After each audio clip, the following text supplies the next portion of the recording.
Hi guys, and welcome back to my channel. So before we get started, remember to subscribe, hit the notification bell so you see that every time that I post. If you like the content, give this video a thumbs up, and anything you would like to add, feel free to do so down below in the comment section. Okay, so I already know y'all probably thought I forgot about y'all. It's been a minute. I haven't. My job just Okay, so we are back for the first episode of the Society. I was looking for stuff to watch and I couldn't find anything, but then I seen that they were saying that season 2 is coming soon, but I also seen that they haven't even started filming due to the virus and stuff. So I'm just like, okay, we'll get into this. That way when season 2 comes out, we'll be caught up. So we start off in the beginning. You've got Kelly and Harry. They're outside of the school and they're making out, right? And so Kelly says something about a smell. Now, I thought Kelly was talking about his breath at first. I was like, ooh, okay. But she wasn't, because he turns to and they start, smelling the air. They're like, the smell is back. So they get interrupted and Cassandra comes outside. Now, I will be calling her Cassie because I'm not, no. So Cassandra comes outside and she's like, oh, Harry, you and me are on in a minute. I was like, okay, that explains these clothes that y'all are wearing, because I didn't know what was going on. I was like, are we set back in time or not? So they're in this school play and they go inside, and whatever this smell is, it's got to be really bad, because even like people in the audience of the play, like they're covering their noses and stuff and they look like really sick to their stomachs. So I'm like, okay, what is going on? So the play goes well, everything is done well. So after the play, Cassie is being congratulated with some flowers from her younger sister Allie. And so they're just talking or whatever, and Cassie notices that Allie is staring at a guy, and this is Will. Now she tells Allie, just go say hi to him, just go chat him up, go talk to him or whatever. But Cassie doesn't.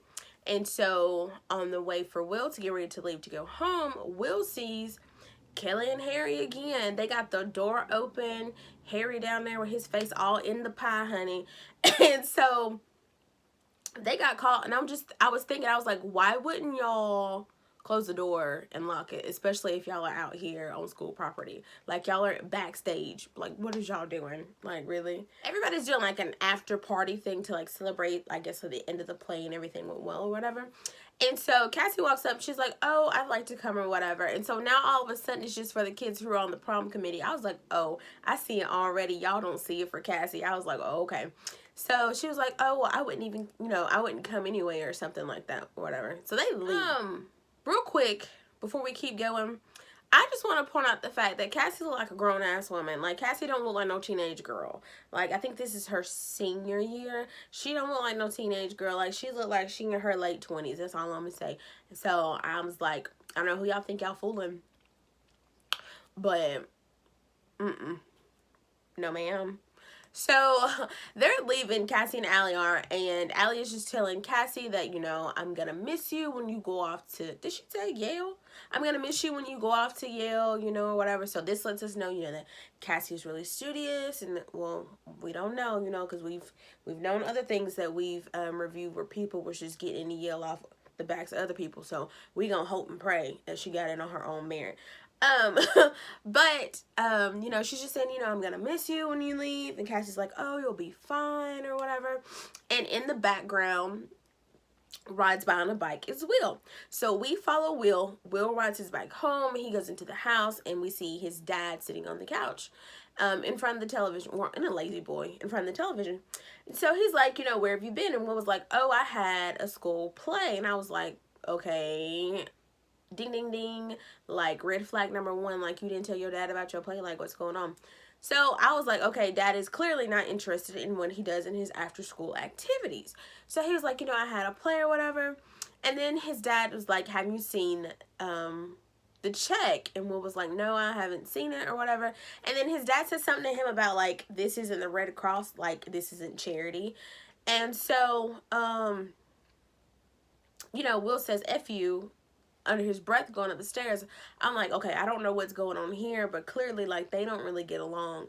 So I was like, all right, we gonna keep that in the back of our heads, because I was just like, I thought it was weird how he was like, oh, I had a play tonight, like he didn't know about it at all. We pan in on 2 men and 1 woman yelling at some man in an office, and we don't really know what's going on, right? So they're yelling and screaming at him. He's not really saying much. He's just in the room listening to them, right? And so then on the other side comes in Harry and Kelly again. And so the assistant in the front office, she's like, oh, you can't go in there right now. I guess it's his mom, who is the lady. She's in a meeting.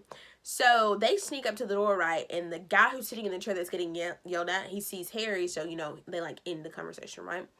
And so everybody comes out, and Harry's mom is like, oh, I've got a town meeting to go to. So I'm assuming she's like the principal of the school, right? She's like, I got a town meeting to go to. Everybody's just looking real suspicious and inconspicuous. And I'm like, something is up. I don't know what, but something is up. So at this town meeting, they're just saying that they, you know, the smell, whatever this smell is, it was there, it went away, and now it's back again. They're like, people are coming in to test or whatever, and they tell them, you know, if you want to take this week to leave, you can, but you don't have to worry. It's not a health issue. They said, but all the kids 16 and up are going to be going to the national park to like camp for the week. And I was like, okay, well, that's cool. So they're like, but still, you know, if you want to leave for the week, you can. So we pan over to now all the kids 16 and up are outside the school, you know, they're with their parents or whatever. And there's this group of jocks, right? And so they look up and they see that there's some graffiti on the side of the school building. So one of the guys who's like, I guess he's going to be like our smart guy of the season. His name is Grizz, right? And so he tells them, he's like, oh, it's Hebrew. I forget what he says. Something about judgment, but I forget what he said, like what it meant or whatever. And they're like, that's weird. You know, there's graffiti on the side of the building, right? So they go on about their business. So now we can start seeing other students, right? Everybody's out there. They're, you know, with their backpacks or with their parents. You know, they're being sent off along their way. We saw one guy, I still don't know his name yet. He's deaf, so his parents are signing to him. And then he says something to another guy whose name is Campbell. And I'm not going to speak on it right now because I didn't catch it until the end. But he was like, oh, hey, are you ready for the, you know, this trip? And the guy signs back to him, like, basically, like, F you. And I was like, oh, that was rude, honey.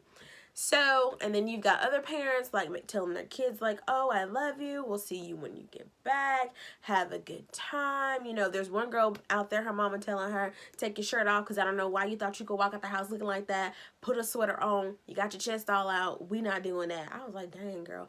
But as we know that, you know, teenage girls can be, as soon as she get on that bus, she gonna change her clothes, so it don't really matter. Will, of course, runs up at the last minute, no parent in sight, because we already know, I don't know what the relationship between him and his dad is. He just runs up with his stuff, gets on the bus, he's ready to go. The buses leave, the students are on the buses, they leave out, the parents are waving, bye, have a good week, I love you, we'll see you when you get back, yada yada yada. And we see these buses are driving for a really long time. Now it is turned to nighttime. It's raining. It's storming. And all of a sudden, the buses pull up and stop. And so everybody on the buses were asleep, right? Everybody wakes up. And they're like, change of plans. The storm is too bad. The road is closed due to a rock slide, right? And so as soon as Cassie stepped off the bus, like, I felt it.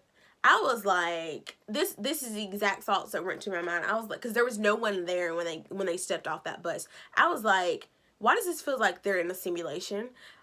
And so they're stepping off the bus. They're looking around. They're like, oh, well, maybe our parents, you know, it was, you know, last minute change. Nobody knew, you know, like our parents aren't here. So, you know, everybody starts, you know, dispersing. I'm going to go home.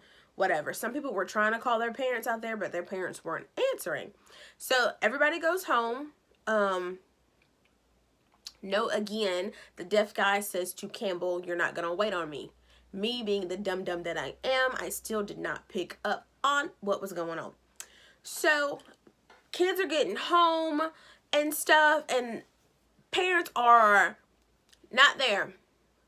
Missing in action. Nowhere to be found. So they're like, what is going on? So people are now, they're like calling phones. They're like, the phones are just ringing, ringing, ringing. No one's answering. They're calling mom. They're calling dad.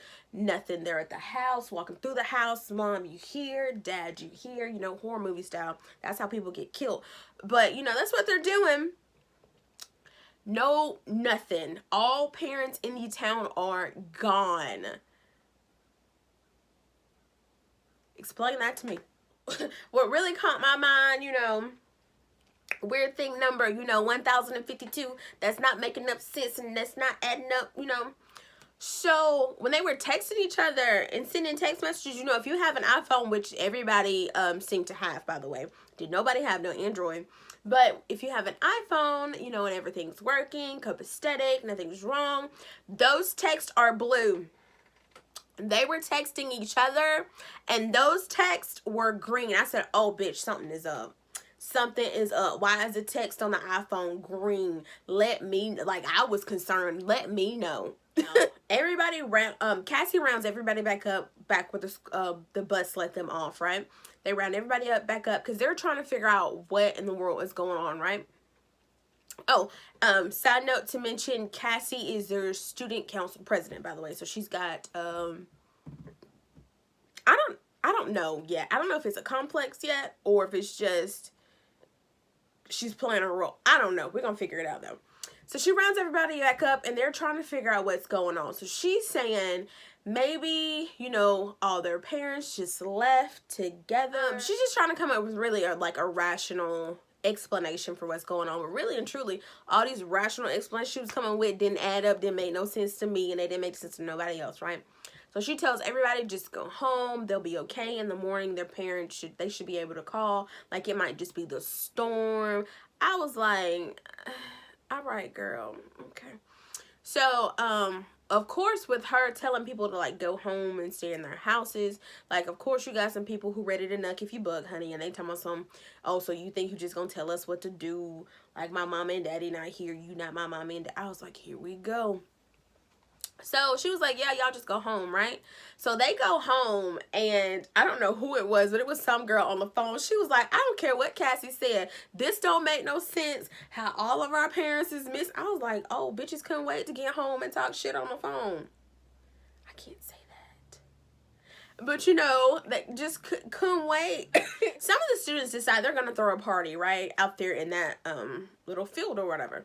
So they're throwing a party. They're having a good time. And all of a sudden, one of the guys says, one of the jocks that we seen from earlier, I've got to pee. Y'all, this boy went and jiggled the handle to the church, right? He says, the church is open. Tell me why these people thought this was a free-for-all to go partying inside the church. Satan, demons, hell, you're going. Y'all might as well just line back up for the school buses, because they finna come take y'all all right on down there. Y'all might as well pack your stuff back up, get back on the bus so they can take y'all on y'all trip. Y'all finna go party, have a rager inside the church. Y'all, they was in there living it up. Beer everywhere. They was tearing up the Bible. Unacceptable! I said, oh, this is what we're doing. This is what we're doing inside the church. Oh my God. I said, oh, count your days, because you're going to hell. But okay. But they're in there. They are living up. They're having a good time. And then I look over and I see that Miss Allie is in there too, because Cassie's sister. I was like, what is you doing in there? I was like, oh my God. So Harry is in there drunk, right? And I think he spilled a drink on a girl, or she spilled her drink on him. It really don't matter. Everybody was in there a mess, right? So him and the girl are like, I guess, two in each other's faces for Kelly. So Kelly walked up and she was like, Harry, no, like, what you doing? Like, she snatched him outside. She was like, what are you doing? And he was just like, oh, this is what he said to her. We don't own each other. Cassie was like, all right. I mean, excuse me. Kelly was like, okay. She was like, you gonna eat them words, right? And so she walked off up on him. I was like, Also, can I mention in this scene, once again, the deaf kid is talking to somebody else, and he's just asking the girl, like, why she's always, like, you know, standing in the background, just watching everybody else have fun. And she caught an attitude with him, and I was like, I don't get it. Why is everybody being mean to this kid? Like, what is really going on? Like, y'all is hateful. Not to mention y'all going to hell anyways. I mean, so rack up your little list, honey. Go ahead. Now, like I said, Miss Allie is in there, right? And she seen Will. So she had the drunk courage. She ran on up over there. I have to tell you something. And kissed him. Will was upset. Will said, why would you do that? Why would you change everything? And I'm pretty sure he's meaning, like, why would you change the dynamic of, like, our friendship? Like, because if this don't work out, like, we can't be friends like that no more. Like, so he was upset. He walked off. So then he left her looking lonely and pitiful, right? But I do want to know, Will got some trauma. And the PhD that I don't have in therapy, I want to know what it is. I want to know. Back to these football players again, honey. I think they're football players. I don't even know. I just gave them that attribute. Like, I know they're athletes. They have Letterman jackets. They could play, like, soccer or something for all that I know. But we gonna say football players. So they go out to pee on the side of the church. But anyways, they notice the graffiti is gone. And I was like, okay, the graffiti is gone. It was there. I was like, I don't know what sign this is. This is a sign. But I mean, it was a Bible verse. Something about some judgment. And the way y'all acting, y'all ain't gonna make it. Now, back again at someone's home, just some random girl. She calls her boyfriend. She tells him, we are cut off from the world. She was like, check your internet, Wi-Fi, all of that. None of it works. Nothing. And so now they're really like trying to figure out like what is going on in this town. And in the process of her telling him we don't have the Wi-Fi, she was like, we can't even call 911. I was like, who you trying to call 911 on? Huh? Is it in case you see a black man? So you can call and tell them that, you know, come pick him up. Is that what you... Lord forbid the white people can't call 911. I'm just playing, y'all. But I'm serious. The next morning, you know, everybody's outside the church, drunk and hungover, honey. Cassie, they noticed that the deaf guy points out that, the smell is gone. You know, that smell that was just there yesterday when they got on the buses and left. The smell is gone. And once again, of course, there are no parents. So Cassie says, oh, I'll get in a car. I'll drive. I think it's to the next town. I'll drive to the next town. We can get some help, see what's going on. So Harry is like, oh, I'll drive, you know, me and a couple of guys. So she's like, oh, are you sober? And he told her basically to mind her business. I was like, ooh. Okay. These guys hop in the car, and it includes Harry and Grizz. And they're driving, right? And they drive to where would be like the, you guys know how we have city limit signs, basically, right? They got to that city limit sign, honey, and they stopped and got out the car. I'm going to tell you why. Because this city where the road should continue to go was nothing but woods. Like, it had been there for years. Like, there had never been a path there for a road ever. They was like, okay, that's weird. They get in the car. They go the other direction, I guess, if this is the other way to, like, leave the city to go another way. The same thing. It's like the town has enclosed on itself. Like, it's just the town cut off from everything else. And I was like, didn't I say when they got off the bus, I thought this felt like a simulation? Didn't I say that? A girl be right, but I can't, me and this pen, a girl be right, but it's just the fact that, like, I was right. So everybody's, well, at least the people that, a few of them, have come out, and they're seeing, you know, for themselves, like, what's going on. So everybody's trying to figure out what is going on, right? Like, we just do not know. Like I said, Harry is not seeing for Cassie. Cassie was trying to piece together, like, the pieces of the puzzle to, like, make a logical explanation for why this was happening. Harry just don't see it for her. And I was like, ooh, child, honey. So Grizz, you know, our smart guy, he was like, well, me and a few other people will hike through the woods to see what we can see. You know, so they gonna go through the 100-acre woods. They might meet Pooh out there. I don't know. But they gonna hike through the woods and see, I guess, can they find another town? Like, is there something on the other side? That's what they're trying to do. If you're smart, which I know you all are, we're not hiking through no woods when stuff already not making no sense. The town is enclosed on itself, and you think I'm finna go trekking through the woods out? I don't know what's out there, sir. No, sir, we're not doing that. Mind you, it wasn't no black people. It was, you know, the other skin color, but you know they do stuff like this. But yeah. So I was like, well, it makes sense for them to hike through these woods because we're not doing that. Now we found out that Harry has this chip on his shoulder because apparently, I guess he was running for student council president as well, but didn't win. So Cassie told him, she was like, you need to get over that. I was like, oh, this is why your little ego is hurting you out here just snapping on her left and right out the side of your neck. At this point, Cassie might be getting on my nerves just a little bit as well. She was telling Campbell, like, not to sit, because Campbell was telling everybody. He's about to tell everybody in the city, like, all the kids, like, hey, like, we're trapped. Now, I get it. She was trying to tell him not to do that so it wouldn't cause mass hysteria, but he was like, once again, my mom and dad not here, you not about to be telling me what to do. I was like, oh Lord. Word gets out about the simulation, and that's what I'm gonna call it until we figure out what is going on. Everybody start running in the store just like what? Just like the beginning of this virus.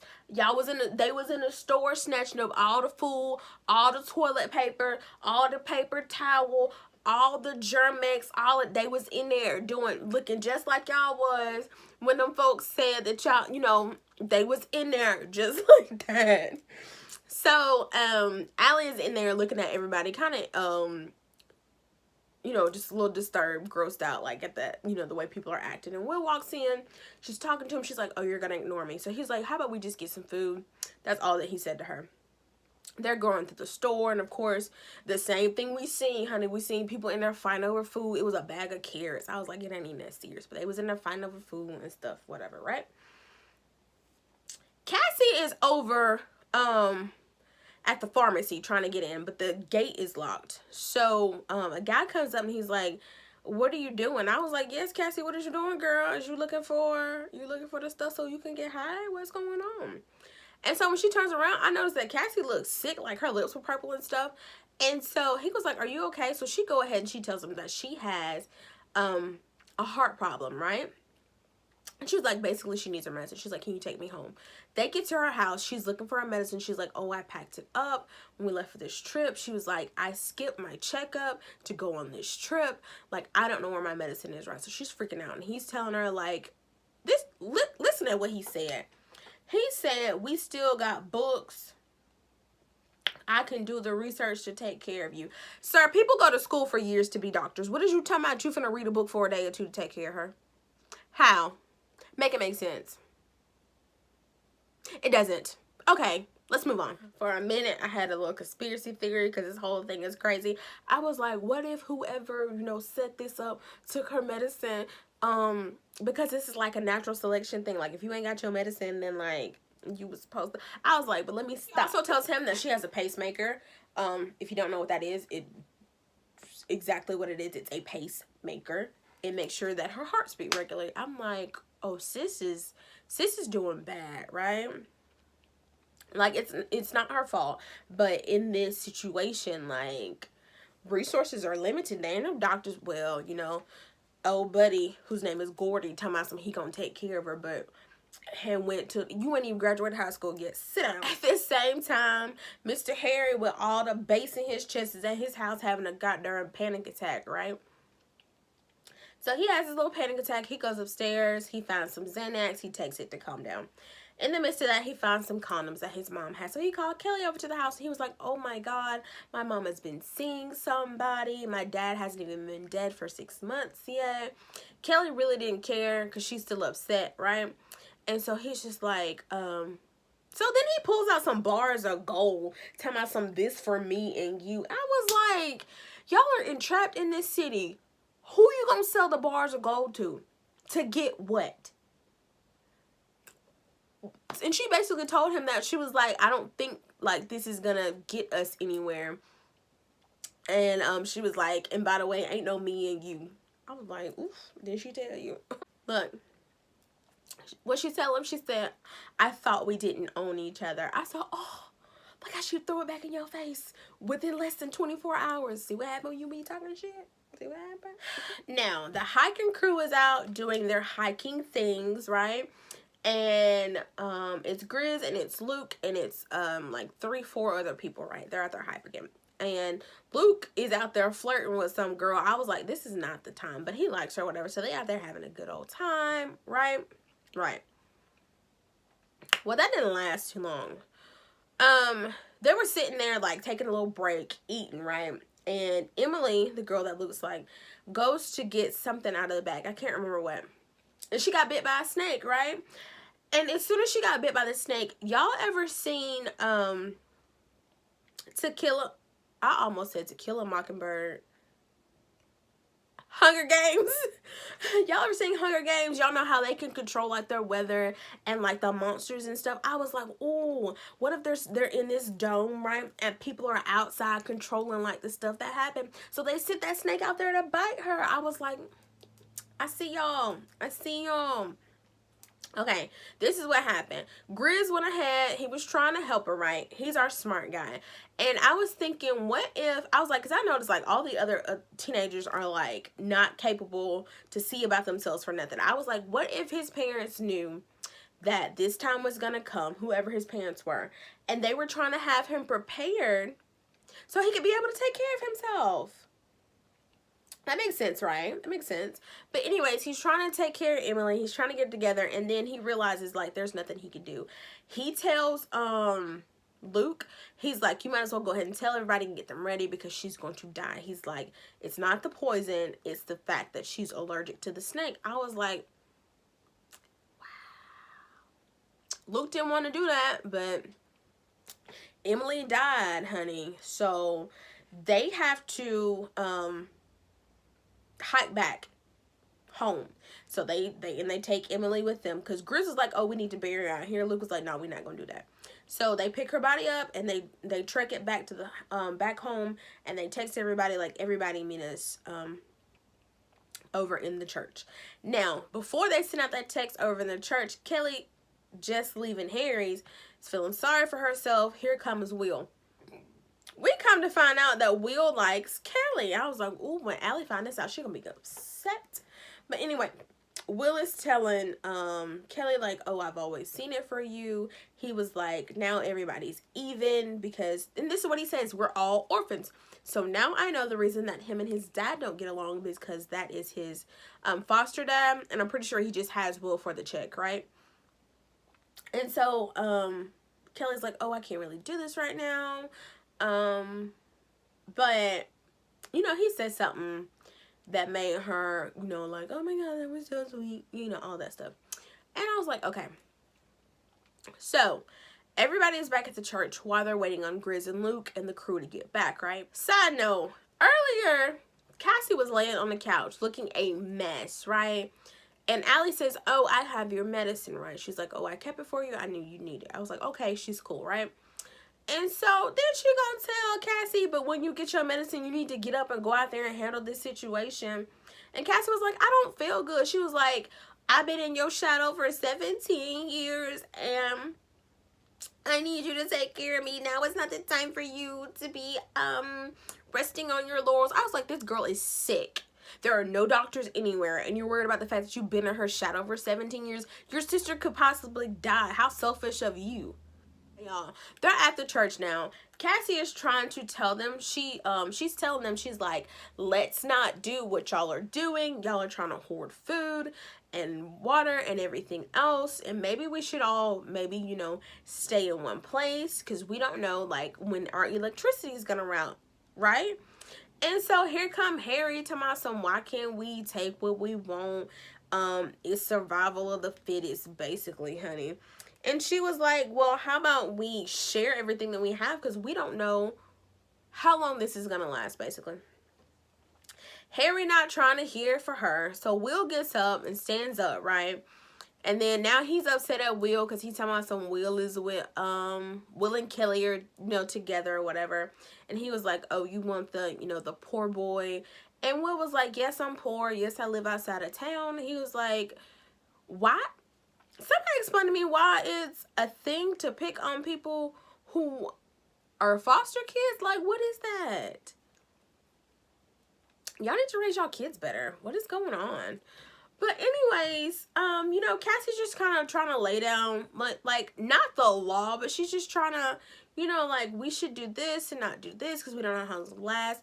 And of course, right then and there, you see the divide of people who not saying nothing that Cassie talking about, and the ones are like, oh yeah, that's a good idea, right? Now, let's circle back around to the deaf guy. Campbell stands up, right?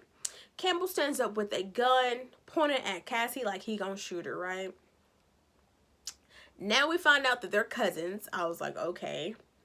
And he tells Cassie, you not gonna be telling everybody what to do. Like, it's a new sheriff in town. So he was like, I'm gonna do what I want, right? Now I do. Let me stop. Anyways, he was like, we gonna do what we want to do. You're not gonna tell nobody nothing. Mind your business. So he's like, anybody that wants to follow me, I'm leaving. So, of course, the people that are like, oh, yeah, we can do what we want, la, la, la, they're about to leave with him, along with Harry, who calls for Kelly. I think Kelly only left with him because she was scared. I was like, oh, girl, I can see the abuse down the road, but we gonna leave that alone. You know, she did look at Will for a second, but she was like, oh, I guess I gotta be on the team with the strongest, right? So, as they're getting ready to leave, in comes Luke, Grizz, and Emily and the crew, right? They lay her on the table, and, Luke and Grizz basically tell them there's nothing beyond the forest. Like, we're gonna have to come together. We gotta bury Emily tomorrow, you know, before the body starts to decompose and smell. And, you know, like, everybody's really just saying their goodbyes. They're crying, right? In this, Campbell starts to leave, or either the deaf kid starts to leave, one of the two. And Campbell tells him, don't bother coming home. And then it clicked for me. I was like, oh, they're brothers. Oh my God, they're related. And he tells him, like, give me the keys. I was like, why would you put your brother out on the street? Like, what is really wrong with you? And here he is talking about some, he been living in the shadows ever since the deaf kid. I need to know. I need to learn his name. But ever since he was born. So Campbell is older. I was like, well, look at two sides of the coins, honey. I was like, you got one sister. She out here. She's the oldest. Has you know, health issues, but she's doing her best to take care of her younger sister. And here you are, the oldest, honey, out here. You don't give two F's about your. I was like, what is really going on? But anyways, they're all gonna try to figure this out. They're all gonna bury Emily, and Cassie ends up telling Allie that she doesn't feel good. She's ready to go home. So that is the end of episode 1. It was a lot. And I know this video is probably a little lengthy. I'm sorry. I'll try to condense it as much as I possibly can. I just want to say, I don't know what's going on, but I'm gonna tell you this real quick. Thoughts, theories, conspiracies. This is a setup, right? Every so many years, they round up the 16 and up. They send them off. The parents leave. And they say who gonna make it? Survival of the fittest. Everybody knows about it in town, right? So their parents set them up. I still think I'm on a good trail when I said that Grizz's parents set him up to at least know how to take care of himself when he's out on his own, because, you know, he knows what he's doing. The rest of them out here running around like little chickens with their necks cut off. They don't know nothing. They don't know how to do nothing. Y'all give me your theories down below. Let's watch this season together. I love you guys, and I will see you guys in the next one. Bye!